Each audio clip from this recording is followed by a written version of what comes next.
Okay, we've gotten a lot of questions about Chris's job loss, Chris's new job, lots of curiosity. But I think changes. It's a good excuse to do like a little life update of sorts because it's all intertwined, obviously. Right. I think there's a lot of curiosity around what kind of job allows you to travel, what happens when you lose that job, how to find a new job. I think there's just a lot of curiosity around like how to make different sort of alternative lifestyles work. And in our case, it includes traveling and potentially living more than part-time in another country. And we're still obviously navigating this, but we can tell our story to this point. And I was thinking we should go back even to the trip we took in 2023. That was a 3-week trip to Costa Rica. That sort of was checking some areas out. We already had the intention to want to like maybe live part-time in Costa Rica. We were just kind of going out on almost like a blind reconnaissance mission. Yeah. Okay, we know we want a feeling, but really not knowing where to find it and how to get there.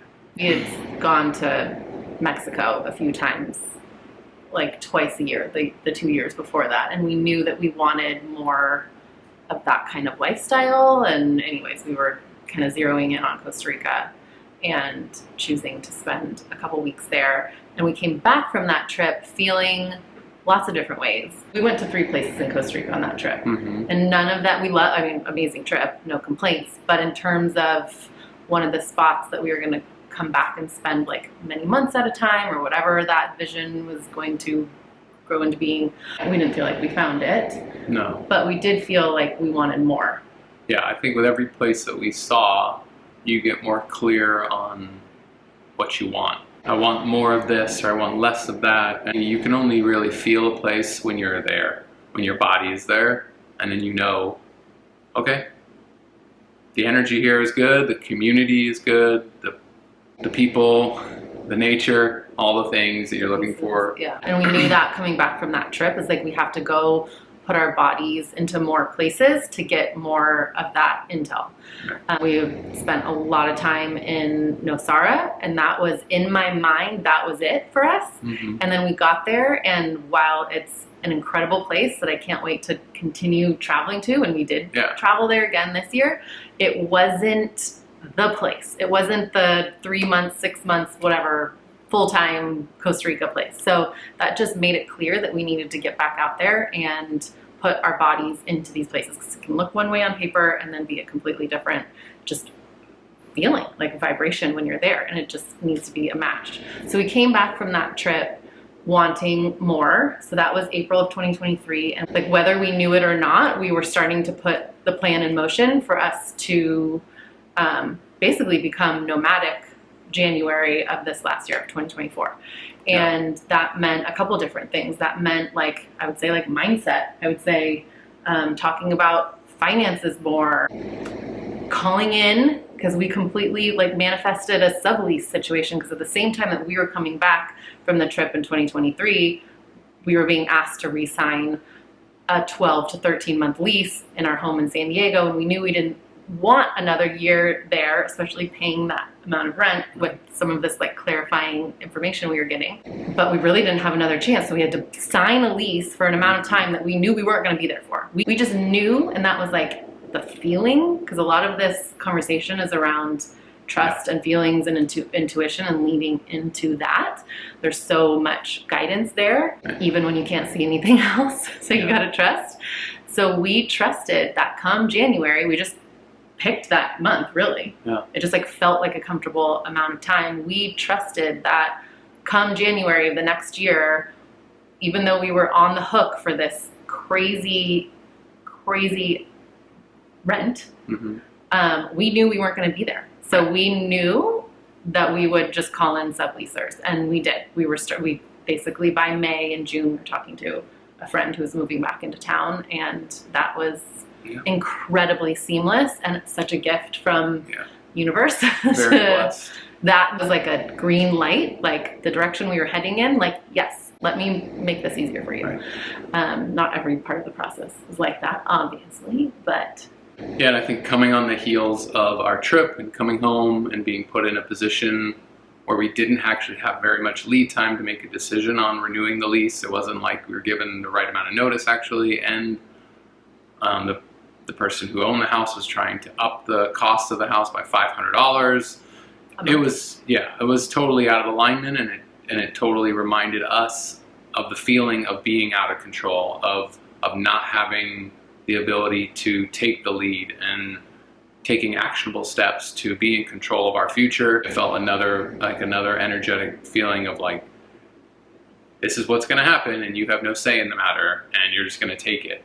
Because at the same time, like school, even homeschool related things, there was a program for Layla that really needed us to commit to a full school year. And so we started saying no to the things that were asking too much of us, as we were feeling like, I don't know, butterflies coming out of a cocoon, like ready to fly, and like the external reality was keeping us trapped. And that contrast, one of my favorite quotes, contrast brings clarity. Right. It's like sometimes those contrasting things need to come in to show you, no, that's a no.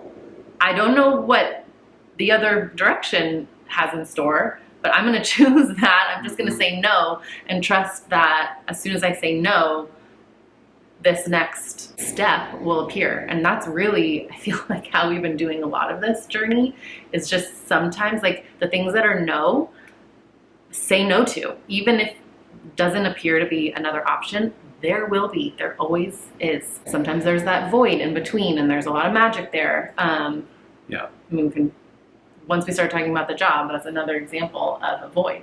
It's like there was nothing for a period of time, and what you do in that nothing, what you do in that cocoon state, is really important and really magical if you allow it to be in the discomfort of it all. Right. I agree with that. We started to get real tapped in and locked in with our finances. We started to consolidate our accounts. We made things a little more seamless for ourselves. We were looking at, okay, the expenses of our trip. We were looking at what we were going to be bringing in. We were getting really intentional with taking actionable steps to feel like we were in control before we made this next step. From like an embodiment perspective too, we came back, like the contrast of real life versus like a vacation is just brutal. But as we looked at like the things that we love about traveling and taking trips, and looked at those elements and wondered, like, are there ways to embody that energy? Because clearly that's the energy we want. Clearly that's the energy we feel good in. We're asking for more of that energy. How do we bring those elements and embody them in our day-to-day life back in San Diego, in our real life? For me, that excitement of exploring a new place and figuring out what restaurant to eat at and what the vibe is and getting to know the people and speaking to like there's so many elements that I really love about traveling, especially in Central America. But could I bring that same curiosity and excitement and like thirst for like learning a place inside and out? Could I bring that to San Diego? So there was little pieces that we took and we're like, okay, if we're calling in more of this, let's embody that energy day to day, and just that's how energy works. You just magnetize more of it. Also, just the activities as a family. Like when we're traveling, we are spending a lot of time together. We're trying new things. We're doing surf lessons. We're doing things as a family. And then we come home and it's like, okay, well, we can still try new things. We can take a pottery class as a family. We can take a bike ride to this new area. We can act in the same energy that we do as a family traveling. Let's do that in our day-to-day life. You do dance classes, things like that. And we did, We brought that to San Diego. Yeah. So that was all sort of leading us up in anticipation of this big leap that we were going to be taking in January. Eventually it took the shape of a 4-month journey. We chose the 3 countries. We kind of like let them show up. Guatemala was kind of unexpected, which is interesting. We've been there before, but that came in really, really clear as our first stop. And then Panama, and we kind of let things unfold. It ended up being this like pretty little 4-month package of multiple cities and 3 countries. And we found our subleasers for 3 of those months, and we knew that this was the beginning of a nomadic period of time for our family, which we're sitting here in September, still very much nomadic, even more so. The big thing, well, I guess the logistically speaking, I don't know how to say it. One of the major reasons that this was possible, other than all the things that we just talked about, mindset and energy and belief and finances and things like this, but was Chris's job. Right. The fact that you had a solid, guaranteed job, income, position, like over 13 years at this job, top salesperson, 100% remote since 2020. Yep. Managers loved Chris. Everybody loved Chris. Very lovable. Clients happy. Numbers solid every year. Like on paper and in our lives, like this was such a gift, such a blessing to have a guaranteed job while, you know, I'm taking the role of homeschooler and travel planner and life figure outer. Like you held it down with the job and the income. Right. And I think for me, going into the trip and leading up to even just the ask, I had to be steadfast and solid in my convictions about the amount of work and time I had put in, the book of business I had brought into this company, the way I had communicated with my customers, everything that I had established over my career to feel confident even to ask. And when I did ask, it was very nonchalant. Yes, oh, you're still going to be working, correct? Like it was a feeling of there was no worry or lack of belief in the abilities I had. So I went into the trip ready to perform. We booked, do my job. Obviously, we booked Airbnbs based on Wi-Fi connection, having an number office, of rooms, having a place where you could call your customers and be professional and also focus and do the things you need to do while we scheduled the days that way, where he wakes up really early, bangs it out. You know, the kids and I do something else, or they're in a little program or whatever. Yeah. We do homeschool, and then by afternoon we can have our family time. And if we needed a full day of family time, you would take the day off, and that was totally understood, and that's how it's worked in the past, and it was not an issue. All right, so we're 2 months into the trip at this point in the story, exactly to the day, 2 months, and he's been working diligently, taking time off when we need time off, working hard. You've just made a couple huge deals. I was still having moments of trying to find the work-life balance and also feeling as great as everything was going, there was a little bit of out of alignment of me expanding and us expanding as a family and my job kind of staying in this kind of stagnant stage. And I would talk to Jesse about it, like, I don't know, there's just some stuff I'm feeling right now about I want to grow and this is kind of still staying small. I want to like blow up and grow. Like we're up leveling, like, and you were, and the job was feeling, it was so crazy because we're starting to actually have these conversations before the trip where you're like, gosh, like our wings are starting to expand, and like the one thing that's not feeling like it's matching is this job. And and we talked about it and we were curious about it, and you still worked just as hard. And it was like, okay, let's just take note of that and see what are the aspects that feel stagnant when we're flying, and is this a total mismatch, or are there aspects of it? Anyways, we were already having these conversations, and then 1 week before this phone call, the conversations came up again, and we were really workshopping like, okay, how can this be a better match, and what conversations do you need to have to sort of like bring this vibration of the job up, because we're, you know, up leveling. Anyway, so this is where we're at. Yeah. Exactly 2 months into our trip. Yeah, 2 months into our trip, and I had never been secretive or not sharing what I was doing, where I was doing, how I was doing it with the people I worked with, my customers. Had no complaints, no problems as far as providing them awesome service and taking care of everything they need, and making their experience with me the best I could. But it did come back to me that apparently word of my trip had spread Within your company. within my company, and that there was a feeling of why should you be allowed to do that and we shouldn't. So it felt like they were taking me off the block to make an example and show the rest of the team that this is not the culture of the company, that we're going to take Chris out and you guys will never have this opportunity yourselves, is what I feel like happened. So it was, the end of the week. I got a request for a meeting with my boss and the HR director. They said, Chris, due to these 3 buzzwords that they used, we are going to end our employment of you starting today. And that was shocking. I was speechless. You said you went blank. I went blank. I don't even know what was said. I mean, the unprofessionalism that it was done with after the 13 plus years that I had been with this company, the amount of success and pride that I had shown in my work, and how I represented the values and stood up for them, to be let down like that was crushing. And it ripped out my heart at the time, and I really felt betrayed.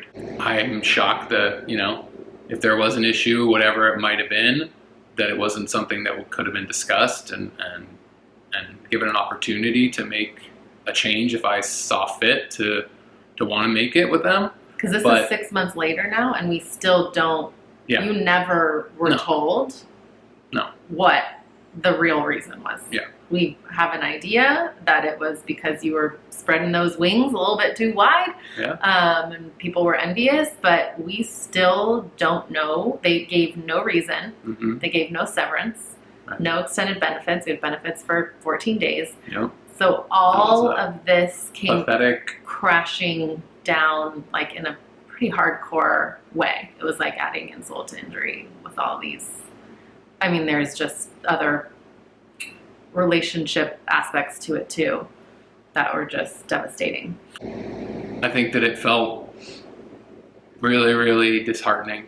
I don't know how else to say it. It's one of the biggest hardships, difficult obstacles that's come up in my life. I think we had this, not to say a golden parachute, but it felt like, okay, you've worked so hard to get to this point, and now we have this runway ahead of us as we are accelerating and learning to fly into this new world. Mm-hmm. We have this. We've got this, okay? And then to have it pulled out from underneath me and kind of be kicked off into the void like that, it was gut-wrenching. Not to mention, we make this point of like we were exactly 2 months into the trip because we still had exactly 2 months left. Mm-hmm. So we weren't going to be in the U.S. Right. where you could network and job hunt. I mean, this was right.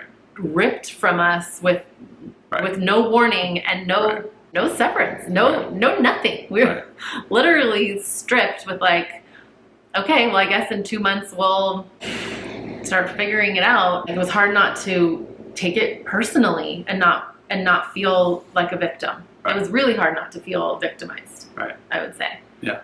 Just by the circumstances and the details of it, and add to that the history and the relationships and everything. As a one-income family with months left on this trip, it took a lot to remain high vibe about it, and to like stay in that. It's like when anything difficult happens and you have awareness around the fact that nothing is happening to you, it's happening for you. It's still happening. Right. It's still hard. You just have an awareness that there is also so much growth. I mean, this is where the growth happens. So we were pretty clear pretty quickly that this was a huge opportunity for us, along with like a very difficult time. But we chose almost right then and there to see this as a massive opportunity. Yeah, that afternoon I said to the girls, okay, I don't have to work. What do you want to do? Daddy's free. I don't have anyone, needing me, for the rest of this trip. So what's up? And when they said, let's go to the beach. And so we went to the beach and had an amazing day of jumping in the ocean and playing and knowing that this happened for a bigger reason. That we couldn't see it yet. No. Obviously. Right. We performed a little ceremony on the sand, marked, March 14th as the start of a new chapter, a new book even, and just knowing that this was just a major turning point for us. And we really trusted that this was happening for us. Yeah. And that's the only thing you can trust, right? Like, it feels devastating and terrifying, and you feel powerless. Yeah. And the one way to feel like you can get some of that power back is to remember that everything will be okay. We are supported. We are being guided. We took this leap, right? We were talking the talk. We were saying, we're leaping. We're like paving a new path. We're flying. This is not working. Yeah. And all those things. All of a sudden. And then, all right, you're leaping, you're flying. Like, let's cut this big cord. Yeah. And we thought that cord was keeping us safe. And really, it felt like it was. And we're only 6 months post now, and it's still scary. We haven't necessarily recovered in a lot of ways. We're like in that full trust. But also the interesting timing too, you jumped on your call about, I swear, 5 or 10 minutes after I had submitted the final paperwork unenrolling the girls from our homeschool charter in San Diego. So, and that felt like a big cord cutting at the time. It was like, we are no longer enrolled there. We are 100% free to, we don't answer to anybody in our homeschooling journey. And so we were celebrating that cord cutting as you were inside on this phone call. Right. And when you came out, and revealed that the biggest cord we had to our old life, that security and that reliability of the old life was cut. Yeah. It just got really, really real. Now there's no money coming in. Right. Like, as much as it felt like an opportunity to explore new passions and interests and projects and things like that, which I think very much it's an opportunity, still isn't a current opportunity for that. There was the reality of, okay, we are walking down this path of this new life, right? Like, the new life also requires income. And one thing that I feel like it was spotlighting, something that we had been talking about for probably the last year or two before this, was not feeling super resilient in our finances. To have one income is never really feels super stable, doesn't feel smart. And we weren't sure what to do about that with like the other changes that were happening in our life. And we're still exploring that ongoing, but it really shone a light on, let's not get into this situation again. Let's diversify.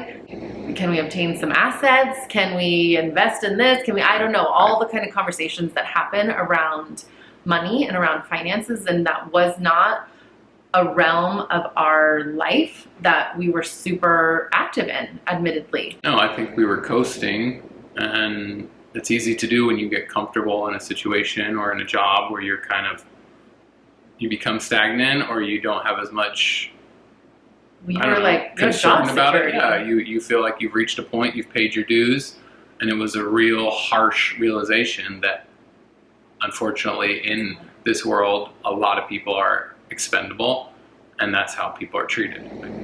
I would say we had a lot of confidence that there must be something on the other side of this that is so much greater for us. And that's really where we put our trust and faith, because otherwise we'd be freaking out. And I will say I did freak out.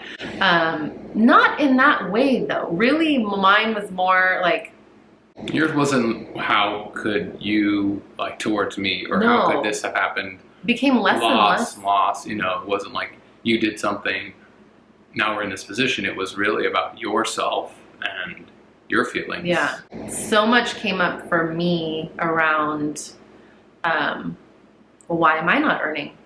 What's wrong with me? I haven't done my part to provide for this family, and where's my value? And oh, I've tried this project and failed, and I've tried this project and failed, and I was just in sort of a failure spiral. And I know that could be a whole other video, because that was dark. That was very dark, but also an opportunity. I mean, I was clear when I was friggin' crying every day, all day long. I knew it was an opportunity to look at this and release it and repattern it and take action. You know, the finances not being a place where we put a lot of our energy. Well, now there's a spotlight on our finances. We couldn't ignore it anymore. This was an opportunity to start getting more involved and more active in our financial world. I mean, when you look at our parenting, our health, like, we are very, very active, very intentional, very deliberate, very thought through,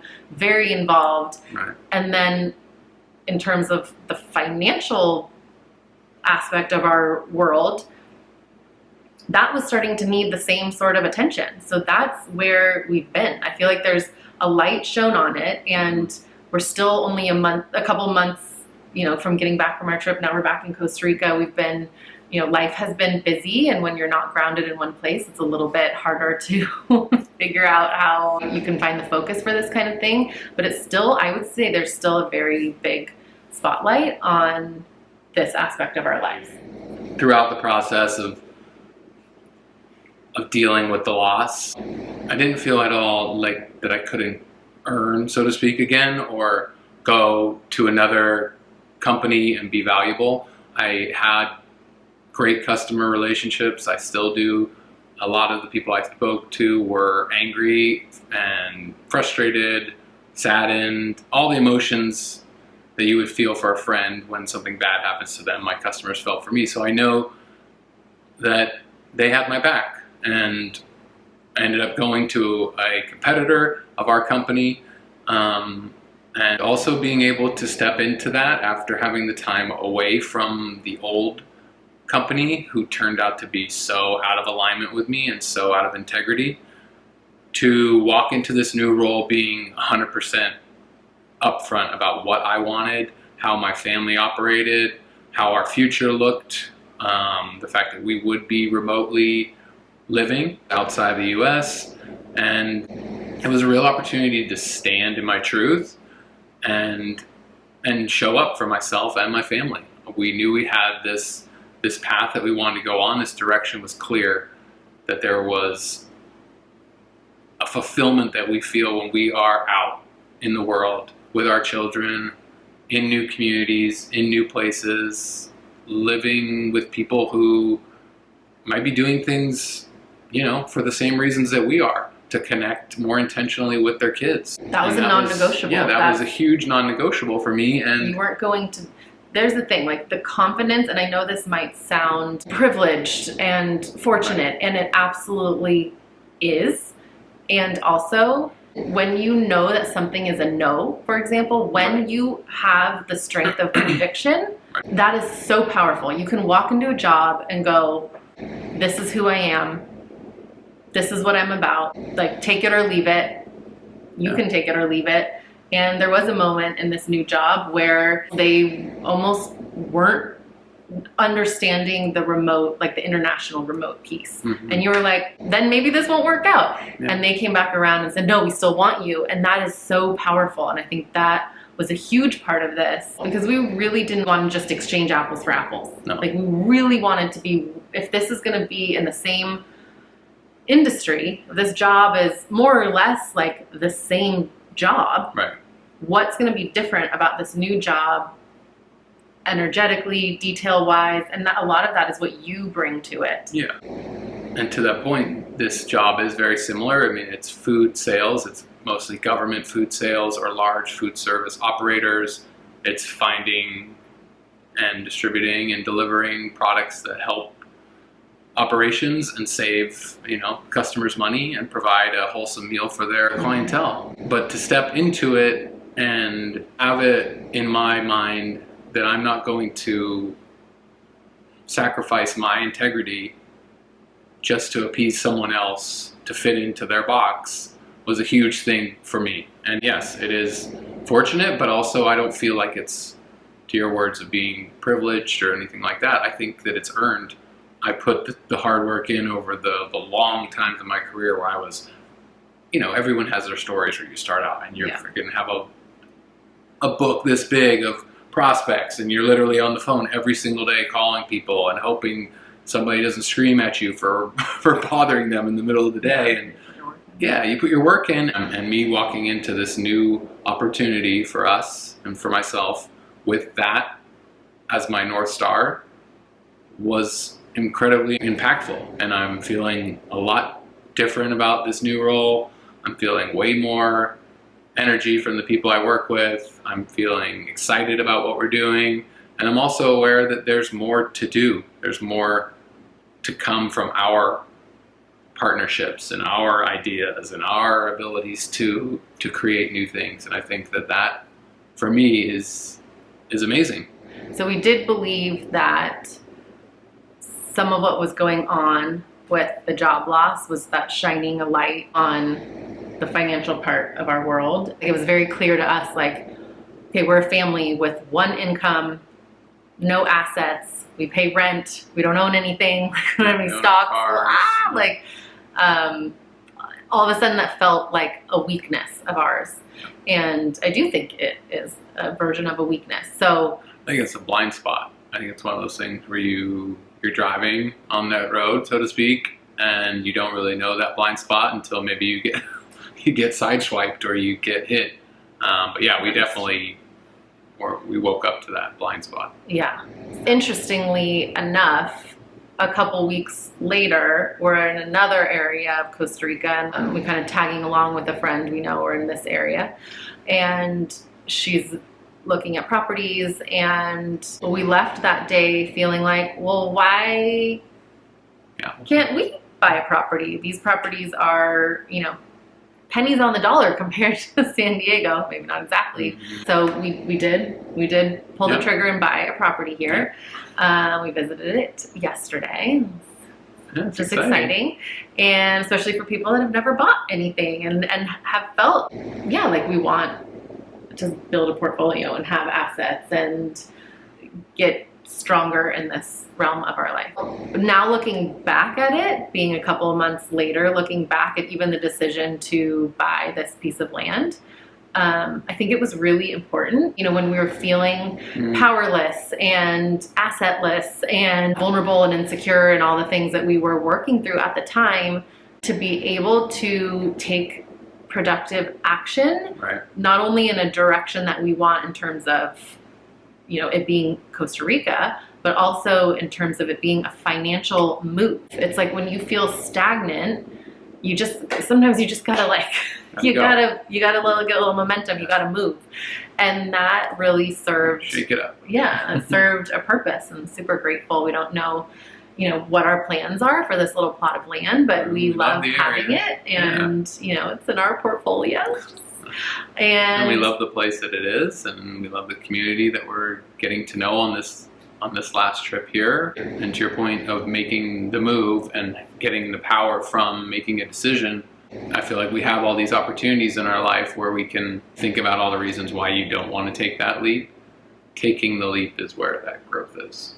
And that's another version of us embodying what we want more of, right? Like we came back from that trip last spring saying, okay, this is the energy we want. How do we embody it? Yeah. Okay, well, if these are the other things we want, like, are there ways to show up, to take the action, to make the move? And this was a little way that we could. And since then, so we're in Costa Rica now. This is a 5-week trip, sort of another trial run of this area. We, again, like in certain aspects of our life, we are very deliberate and very thought through, and we've loved this area. We're definitely planning to come back and spend quite a bit more time is the thought right now.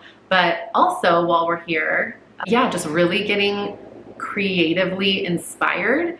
And we've got big dreams. We've got very big dreams. We've got many dreams, and some of them are a lot bigger than others, but there's a lot of them. Yeah. And really just getting clear on where we want those dreams to be built, what those dreams mean when you really look at them realistically, and are there other like little ways to build up to those dreams. And I've got a few things that I'm working on to really, again, get back to like diversifying our offerings, our work, our income streams. Right, our impacts on the community, on our life, on the people, our children, on the greater good, the collective. Yeah. And we've been through the jungle and we're kind of coming out. We're slowly, hacking our way with the machete, or machete, as they say, and we're on the path. Financially? Yeah. Okay. Yeah. Yeah. Yeah. So current time, yes, Chris has a job. It will, I don't want to use any limiting words. This job loss will absolutely, has set us back a lot.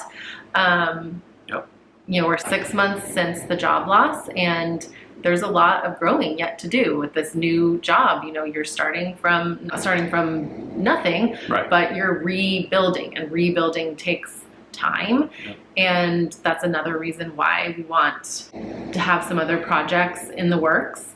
And we're obviously very, very grateful for the job and the flexibility that this job provides. Right. And there were even a few things that happened with, at work this week for you that were a little unsettling, but felt like reminders to us, like, hey, don't get complacent. It's not about just having one job. Stay active in this realm of finances. We're really in sort of like life school, but like the chapter of money.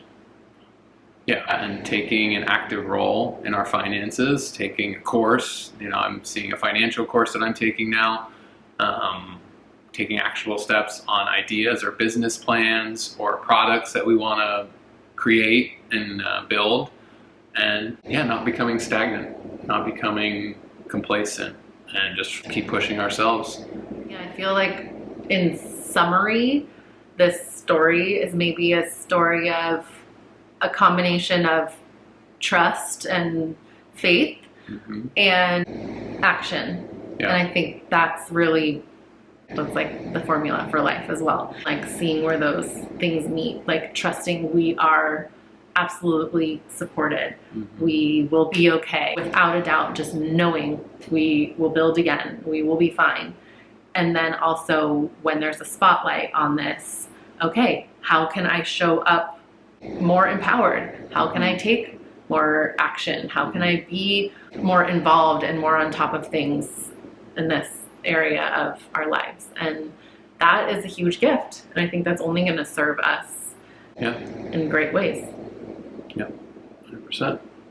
Yeah, I think that's the update as of now. It's definitely not a finished story, never is. So I hope that knowing that we all go through it and we're not alone, and really trusting in the faith that you feel that you're acting in your own highest good is really where the power is, and making those tough decisions to be different or to choose a different path are the most valuable thing in this whole world. Thanks for coming along. Thanks for listening, and we'll see you soon, I think. Right? Pura vida. Pura vida. Bye. Okay. Cut. Beep.